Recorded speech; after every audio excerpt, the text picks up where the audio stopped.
Hello everyone, welcome to my new video. Guys, in this video I would like to provide a very strong repertoire, almost a refutation, against Budapest Gambit, obviously for white, we're talking about white side, and first move e5, which only now I learned that it's actually called Englund Gambit. For me it was just, well, very dubious move. Now in this file you're going to study how to deal with these openings. I think many of you will have a question whether it's the same lines as covered in my first D4 Grandmaster Repertoire books, especially second edition. I would like to say that first E5, the line that I provide here in this file, it's the same line but rather with some updates. My book has been released in 2018, which was covering this, so there have been 3 years, so some like small minor improvements, but it's the same line, the same refutation, I would say. But here's the surprise. For the Budapest Gambit, I have a new line, new discovery that I'm very excited to share with you. Let's see some kind of like introduction, and hopefully you will have an interest to buy this file and obviously to win your games. So here after d4 we have as I mentioned, knight f6 will be our main line, but there is of course like e5 as I mentioned. So I'm always like feel a little bit surprised when some people, some students, like they tell me, well, they play e5 against me in blitz games and I don't know what to do, and black is quite often taken over and so on. Of course, it's just a very simple study. The line is very suspicious for black, so if you know how to respond here, you're supposed to get a big advantage and hopefully win the games here. Now we obviously accept the sacrifice. It would be terrible for me to see rejecting the pawn sacrifice, playing d5. It's not challenging, right? So here the main idea that black is playing for is actually there is just one trap. I would like to mention that I will be covering as well all the sidelines, whether it's f6 move in this position or d6 move. So you will find the lines, but it's not exactly the situation where, like similar to Budapest Gambit, you can really hope for compensation. There is no compensation here with a precise play for white, although you can find hundreds and hundreds of games, right? So we have to be very careful. Now queen e7 and bishop f4, so we protect the pawn. Once again there is f6, you will find this in the file, and after bishop f4 the main move is obviously queen b4 check. Now we have to play bishop d2, queen takes b2, and now many players when they see this line for the first time, they obviously respond with bishop c3, which is already losing. So that's basically one of the only traps. I haven't studied this for black, to be honest, but that seems what is black is playing for. After bishop c3 there is a strong move bishop b4, kind of probably unexpected, because if you would expect, you will never play bishop c3. And after queen d2, bishop c3, queen c3, queen c1 mate. Actually, there are a lot of games like that in database. I was truly shocked to see this. Now, of course, in this position, after queen b2, we play knight c3, and so what is happening? We have, it's equal material now. Yes, black regained the pawn, but the position of queen on b2 is really backfires against black. I think white has a massive advantage, to be honest, almost a winning position here, so we just need some accuracy here. I'll just show you one example here, the main line. So after bishop b4 we play rook b1, queen a3. There was a recent game, I think it was a blitz game, where strong grandmaster sacrificed like this, but it's sacrificed the queen like that, but it's maybe looks nice, but not enough compensation, to put it mildly, right? So it's not enough. It's objectively winning for black. I'm sorry, for white, of course. Now, but don't be shocked if somebody plays queen c3. So just like it's pretty normal. Now after queen f3, so knight is still hanging on c3. We play knight d5, and there is a very serious issue how to protect pawn on c7, right?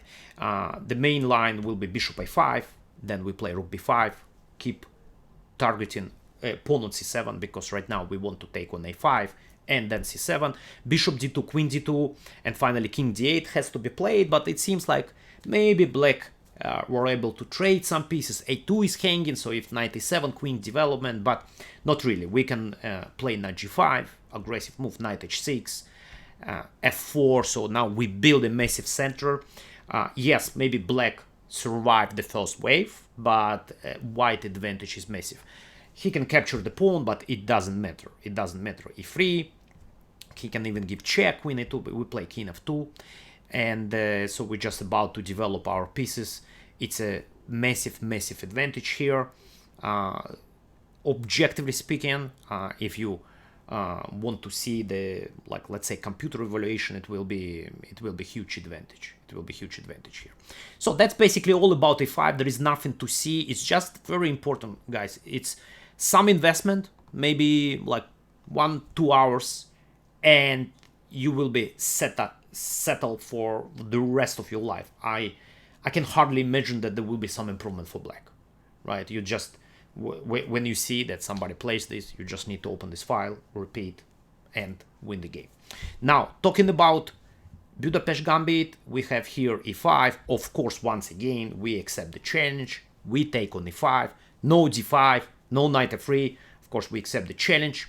Now, there is a move knight e4 that featured in actually many games. Actually, my line here from the previous, like from my books, actually remains here. I still believe f3 is a very strong move, covering bishop b4 check. So obviously there are some tricks with bishop b4, so it's a good idea to cover. I have some updates here, some new lines. There is some a little bit of minor improvements, but in general everything remains the same. Not enough compensation. White is clearly better. So the main move in this position will be d6. We play queen c2. Now knight c5 will be my main line. It's very important to understand that the move that seems kind of like problematic at first glance actually is nothing, because we can just play knight c3 and not pay attention to any discovery, because the discoveries are not actually working. Now, after knight g3, we have e4, knight h1, af5. White position is winning, because eventually black h1 knight will be trapped and will have material advantage. Maybe a little bit more promising, knight f2, a little bit more fighting, I would say, queen f1, knight h1, knight f3. Still, knight on h1 will be trapped eventually. So I have, like, for instance, in this position, like, interesting improvement, like just to play knight g5. Very straightforward, attacking pawn on f7, practically forcing bishop g5, queen d7, and then we just exchange everything and eventually play g3, bishop g2, and we'll end up with material advantage, which is should be enough for a win. Now, that's bishop f5, so we can easily play queen c2 and not worry about bishop f5. This is where you need a little bit of knowledge, because I think, like, if you face this for the first time, you might say, well, queen c2, bishop f5, it looks a little bit problematic for us. There is a threat of discovery. We need to move the queen maybe once again, but actually we can just continue with knight c3. Now, after knight c5, we capture the pawn and play knight c3. So there are some games here, some interesting ideas. We need to be a little bit accurate. So here, for instance, there was a correspondence game where black actually was doing pretty well, but I think, like, very natural novelty e4, knight c6, bishop e3 promises white very good advantage, healthy extra pawn. Obviously, white can actually think about queenside castle. It's pretty safe. So this is the line about knight e4, so, a few words about knight e4, and now, of course, knight g4 is the main move. Yeah, I would like also to mention that I do not consider Budapest as a very reliable opening, but it's not something that you can expect winning out of the opening. It's not first e5, right? So there are many games. Also, I think not nowadays players who play Budapest, they know how to deal with the main line, so they might like kind of like settle for maybe in like worse positions, but some active play. Now the main move that I would say I still believe it's pretty good option is bishop f4. This is what covered. This is what was covered in my book. I still believe it's pretty okay. It's nice positions for white, but my new discovery actually move e3. It's not a novelty, obviously. There have been a lot of games, but actually there are some new ideas here. And in my opinion, now I really believe that this move is much more interesting. It's much more interesting. Bishop f4. There is a guarantee that black player is well prepared. He knows what he's doing almost 100%. Here e3, it's much more surprising, and I just like it much more, to be honest. So what is happening here? Obviously after e3, knight on g4 is hanging, so he has to take knight a5 and immediate f4. Immediate f4, I think like there are like three moves here, retreating with the knight c6, g6, or bishop b4 check. I would like to mention maybe two of those. Now after knight g6, our idea is just simply develop. Now obviously knight on g6 is not amazing, it's restricted by our pawn structure, so I just believe if we develop comfortably, complete the development, we have much favorable pawn structure in the center. So this is what we play for. Now that's one of the examples here. Bishop c5, I think it's very logical. We play a3, it's creating the threat before and covering just in case black wants to play knight before, covering before square. A5 seems logical, and then we just play bishop d2, castle, and even this aggressive move queen h5. So we are happy to play endgame after queen h4, so we'll take, and g3, knight g6, knight d5. Serious problems with c7, protecting c7, so that's why our pawn structure is very favorable here. We always have this knight d5 move. Or if black wants to play d6, then after knight f3, we have a very serious attacking chances here. So there is knight g5 threat in the air. I think we can castle queenside here in this position, and it's really looks nice for us. It really looks nice. That's one line, and finally knight c6, knight c3, different setups for black here in this position. There could be g6, could be fianchetto, bishop jump c5 before. I'll just give you the main line, which is d6. So in this case we play b3. G6 probably the most active for black, I would say.